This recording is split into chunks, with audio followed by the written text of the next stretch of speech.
There are a lot of ways to win this election for Republicans. Well, there are some surefire ways to lose. If you stay on the history of Kamala Harris and her personal life, you lose. Here's how you win, though. Keep these points forward. And I got to give a hat tip out to Deion Joseph on Twitter.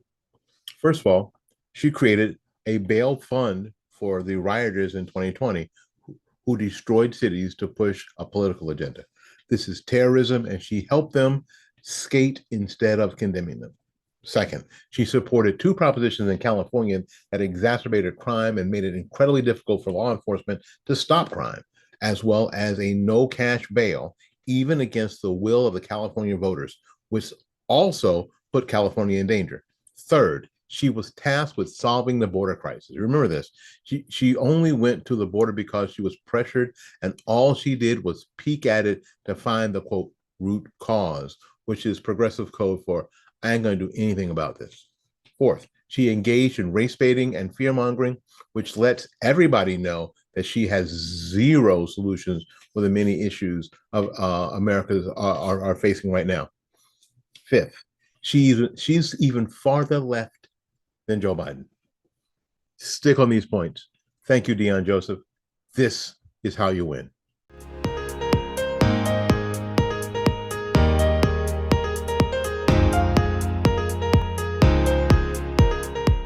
Well, good morning and welcome to the Morning Report. My name is Willie Lawson. The Morning Report is a production of FightbackMedia.com, FightbackMedia.com, FightbackMedia.com, and FightbackMediaTV.com. We trust that you are well this glorious Monday morning. Here in West Central Florida, it's already 88 degrees. The sun is shining. It's hot out. It's sweaty. It's wonderful. You gotta love it. The weekend, it's funny. Yesterday, my wife was taking her, a Sunday nap and dozed off, and like a few minutes later, woke up to find out that Joe Biden had decided to discontinue his campaign. And she was like, the world is one way one day, 1 minute, and you take a nap and you wake up and it's completely different. Yes, yes, it is. So you heard over the weekend that the president has decided to discontinue his campaign. He's going to put all his energy into finishing his presidency, is what he said. And right afterwards, well, in that letter, he thanked Kamala Harris for being a great partner.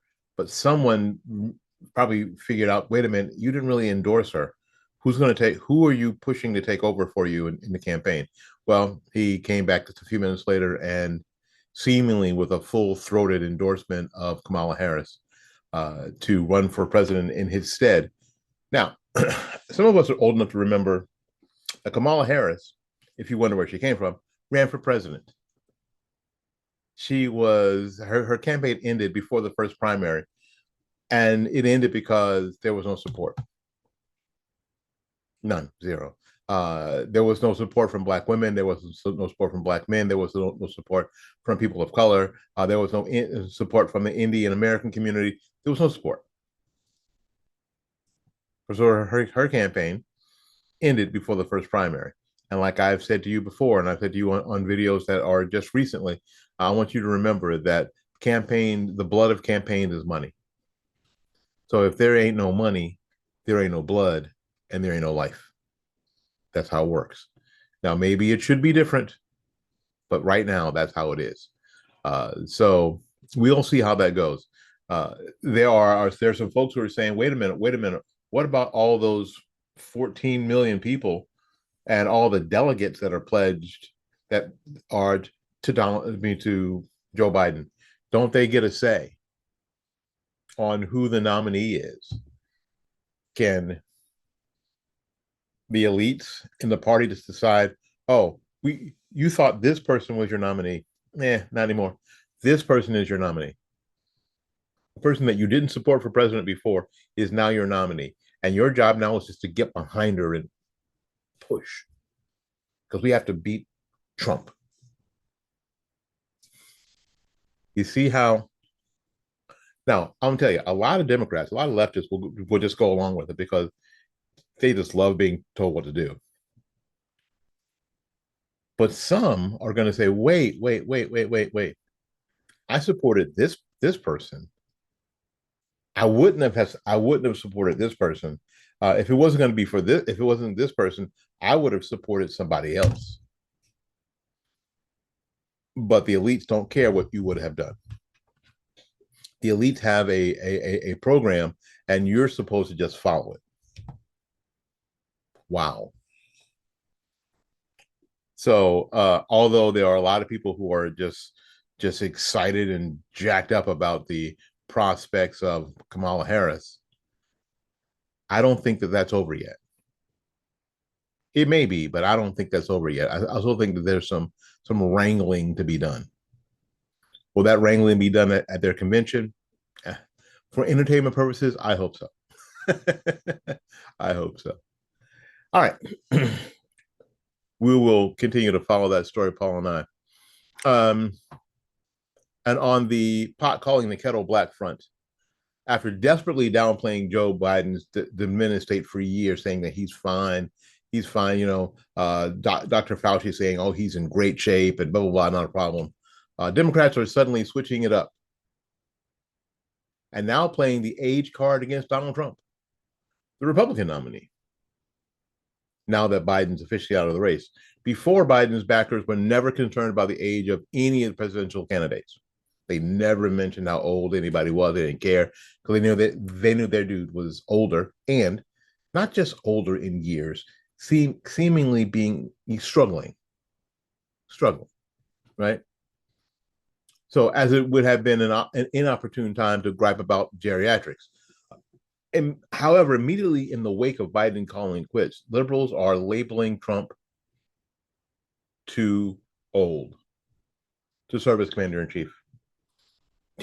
Micah, excuse me, Micah Efron, who's on the state Democrat executive committee of Texas, wrote on Twitter, it's about time to talk about age. This is it's almost funny. Now we're going to talk about age because Micah has just because he loves to be told what to do, apparently. So Micah is thinking that Kamala Harris, who's younger, is in her 50s, I guess. I don't know, and I'll find out how old Kamala is. I don't know. I'm guessing that she's in her late 50s, early 60s. I'm guessing. Is going to be their nominee? She's appreciably younger than Donald Trump, but now Donald Trump is too old. Really? So he's trying to flip Texas blue.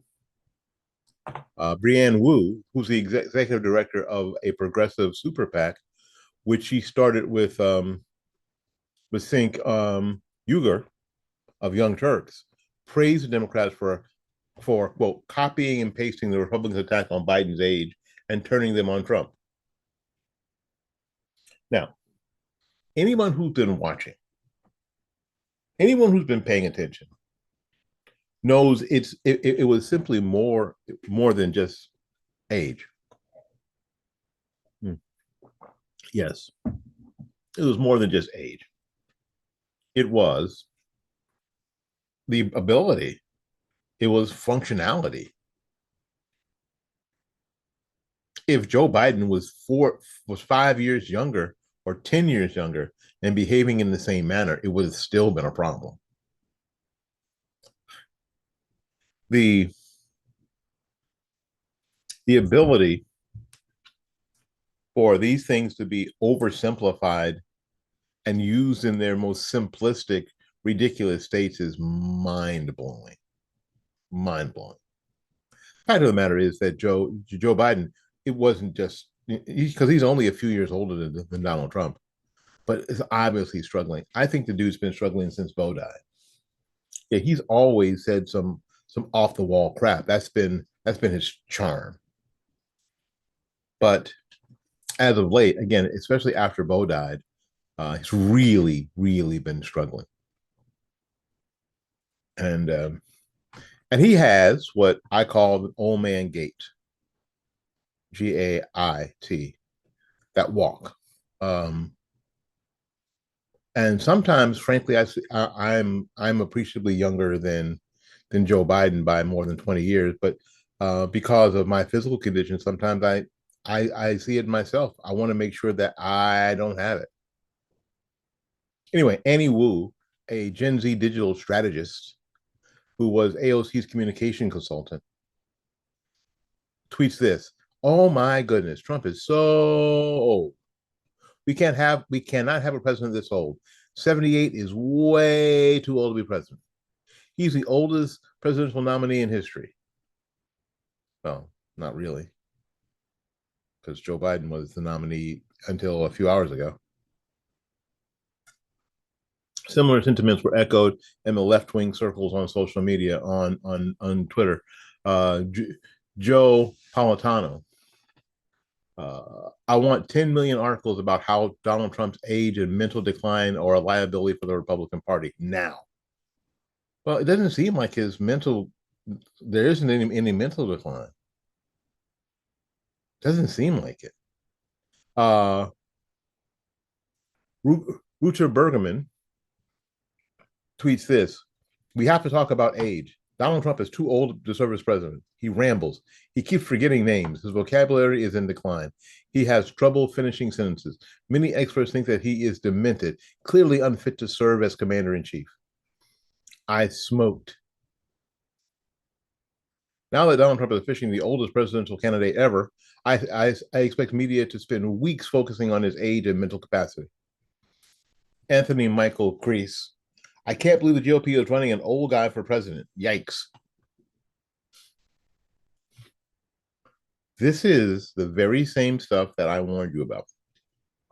This is the middle school, sophomoric, snarky, in place for smart sort of behavior that we have to avoid. We have to avoid it because they can't knock Trump on his mental acuity.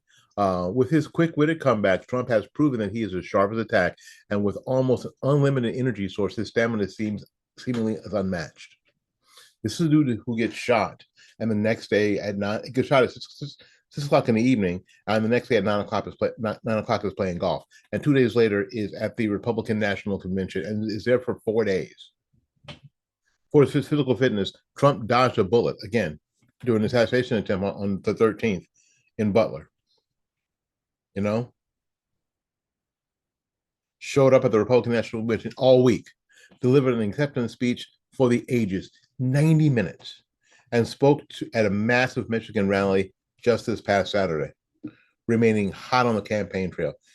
Anything that taxing would cause Biden to shuffle off on his mortal coil. A fall risk prone to taking tumbles. Biden has been defeated by many inanimate objects during his time in office. His handful of life alerts incidents include falling up Air Force One, kneeling over while riding, keeling over while riding a stationary bike, stumbling on sand. He's struggling. What ultimately did Biden in was his disastrous debate against Trump, causing a crisis of confidence amongst the party's string pullers. Since then, Biden blamed his poor performance at the presidential face-off on fatigue, saying he needs to get to bed sooner and pace himself better. And he's not too tired, such as his staff scheduling events before 8 o'clock. Sundowning. Let me be let me be honest here. Um, Today, before I go to work, I have to be at my job at 3 o'clock this afternoon. At the time of this recording, it is 8 minutes to 11 a.m. I'm probably going to take a short nap, probably an hour or so before I go, because I have to be there until 9 o'clock. Well, normally I have to be there until 9 o'clock. It helps me. Ever since my heart surgery, it helps me. What would I have had to do this as a 40-year-old? No, not at all. As a 30-year-old, you gotta be kidding me, right? The 20-year-old? No, no, no, no, no. We all know 20, right? Party until 2, get up at 6, go to class. How it was, right? That's just not the reality anymore. And Joe Biden, who is struggling, I think, with maybe some dementia. I hope not. Um, is not physically fit to keep this pace up. So during the presidential debate preparation of the Camp David, which were cut 2 days short, so he could rest at his house in Delaware, reportedly didn't start until at least 11 a.m. Let him sleep. And the octogenarian was allotted time in the afternoon to nap each day. Yes, he needed the rest. Even lettuce lasts longer than Biden. People have placed bets at Polymarket, the world's largest prediction market, on whether the shelf life of a head of lettuce 10 days would outlast Biden. Biden bailed before the lettuce was set to expire on July 28th. It's terrible. So this is the deal. Like I said in my last video, and I'm going to say in the next video too, keep working. Somebody replied to one of my Twitter posts. Don't think that snarky, clever memes are going to help in any way defeat the left this time, or any time really. Don't think that that's how you win. Because if you think that's how you win, you are going to be horrifically disappointed. Horrific, because the left, they'll do anything.